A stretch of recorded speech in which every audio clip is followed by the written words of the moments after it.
Hey everybody, this is JoJo, Joanne Barry, and I'm just felt compelled to do a live video on our first snowstorm, real snowstorm here in Milwaukee, Wisconsin, and just a few things have occurred to me, and just thought it would be kind of fun to film what it looks like here. We've got somebody shoveling. That's a common sight here in Wisconsin, of course. Not a huge snowstorm, but still, nonetheless, everybody's out trying to get things done. But as I was out here taking the garbage out and just kind of doing things outside and to prepare for the week, I was thinking, I wanted to bring about the question of what would you do if you knew that you only had 6 months to live?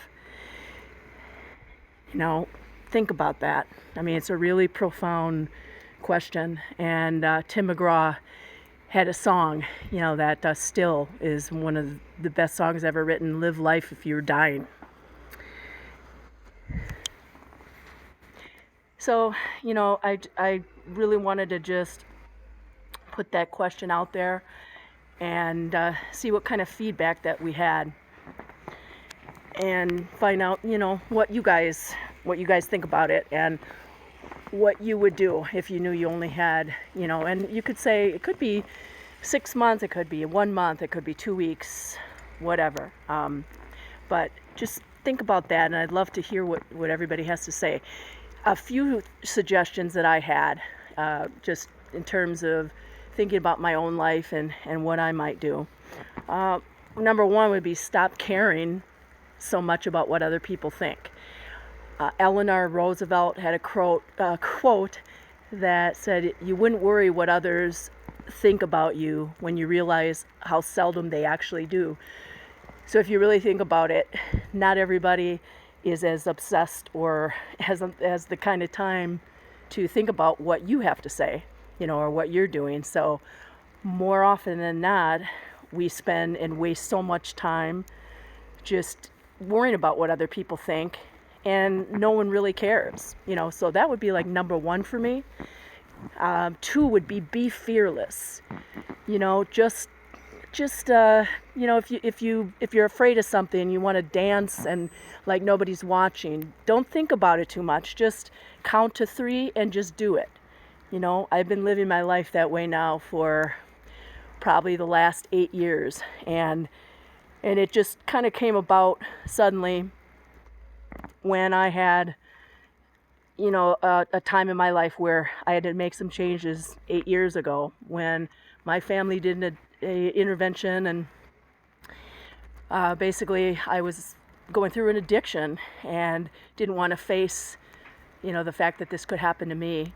So that was my turning point, where I decided I really need to do something, not only for it being crucial to my family and what they wanted me to do, but really I owed it to myself, to live life, in a different way. And of course, at that time, 8 years ago, I had no idea of what my life would be like now, or, what I would be thinking about today. But as I look back on it, I now every day I just wake up with just an attitude of gratitude. We can choose our emotions, we can choose our feelings. Oftentimes we think that we can't, but really, it's a thought can be changed, a feeling can be changed. Circumstances and situations, we have no control over anything. So we have no idea what's going to happen from day to day. So, that's really number 2, being fearless. That would be second on my list.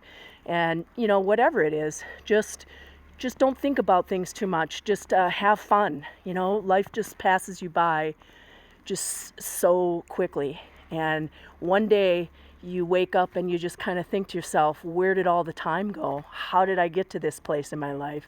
If things happen, that where you had severe consequences in your life, maybe a loss of relationship, or you had a few too many DUIs, or a car accident, or anything that you did where there were consequences that you couldn't change, these are the questions that people would ask, because you want to look at things before there are such severe consequences, and before you can really look at it and not be able to do something about it. And that's what I wanted to do. I really wanted to change things before the universe made the choice for me. Sometimes we get only certain chances when things happen. And, I like to think of it as we oftentimes will get little pebbles, from the universe, where it's just like a little, idea or a thought where the universe is communicating to you, this is something that you need to change, so be warned, be aware. Then we get stones, things that happen to us, that still are changeable, but are a little bit more moderate, in terms of the consequences. And then maybe we get the rocks, and that's when we don't do anything about it. We keep doing the same thing over and over again. In my case, definition of insanity, which many of you know what that is. Addiction. In addiction, that's one of the things that we talk about most.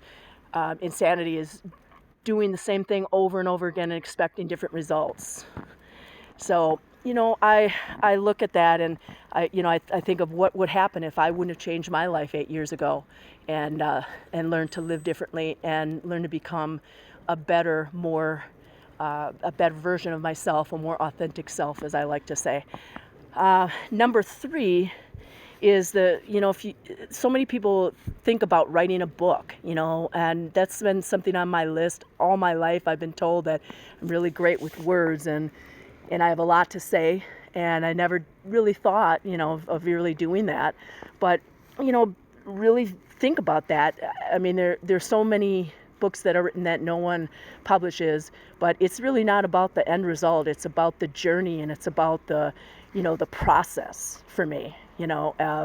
Whether you write a bestseller on New York's Best Times book-selling list, or it doesn't even make it into publication. It really doesn't matter, because it's about what you did in that experience and your growth and your learning from doing something that really you felt passionate about. And number 4 for me is tell everyone you love how much you love them every day, 100 times, 1,000 times, maybe more. Kiss and hug somebody every day. You never, ever know. I mean, I just have to stress that. I've been through so many things in my life, and people that I think about that have been gone, now that I'd give anything to be able to talk to them, to be able to, just look into their eyes one more time and say, I miss you, I love you. Just know that you mean something to me. I value you. You've taught me so much. So that would be number 4 for me. And people in my life, I make it a point now to tell everybody that it is my world, my family, my friends, significant other, whoever that may be, that I love them. And I never want a single moment to go by where I take it for granted, a single moment to go by where that person in my life doesn't know that they're loved by me. And 5 is to get rid of emotions that no longer serve you. Release what no longer serves you. That's guilt, shame for me. I'm just speaking personally. Guilt, shame, just thinking about past things that you've done that you can't change anyway. If you knew the answer, if you could do it all over again, what would you do it any differently? Probably not, because we do what we do based on the resources we have at the time, based on circumstances at the time. So we probably would do the exact same thing. But I need to take a quick break. I'm going to come back to this and go into number 6. So in the meantime, if you guys, whatever you're doing on this snowy Sunday, this little blizzard that we have, talk amongst your friends, your significant others, ask them the question. If you had a month to live, 2 weeks to live, a year to live, a day to live, what would you do differently? And what would you do now that you normally would take for granted? So thanks for listening, guys. And I would appreciate your comments. I love to read the comments, and I'd love to generate a discussion. And I'll be back. Thanks for listening. I'll be right back. Thank you.